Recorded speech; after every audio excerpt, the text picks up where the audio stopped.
ఏమండి, ఎన్నోసార్లు అనారోగ్యం వచ్చి మంచమే పడుంటామే. అప్పుడు అనిపిస్తుంది, నాకేమైనా అయితే నా పిల్లల పరిస్థితి ఏంటి, నాకేమైనా అయితే నా నా బిడ్డల పరిస్థితి ఏంటి అని భయపడతా ఉంటావు, ఒక ఆందోళనలో ఉంటావే. అప్పుడు ఆ భయంలోంచి నేను బయటకు తెచ్చి నీకు ఆరోగ్యం నుంచి నిలబెట్టాడు కదా, మర్చిపోతావా దేవుణ్ణి? మర్చిపోతావా?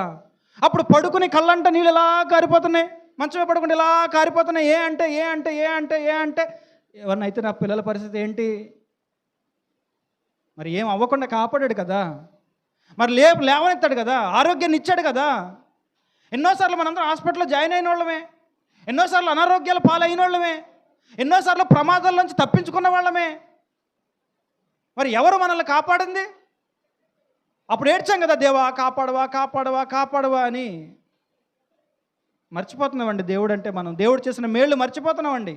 మర్చిపోకండి, దేవుడి విషయంలో మర్చిపోకండి. దేవుడి మేళ్ళు నిత్యం మన బ్రెయిన్లో ఉండాలి.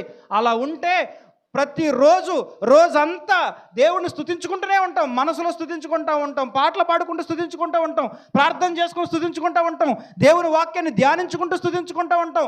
దేవుడిని స్తుతించుకోవడమే మన జీవితంలో, దైనందిన జీవితంలో అలవాటైపోద్దండి. ఇంకా అలవాటైపోద్ది.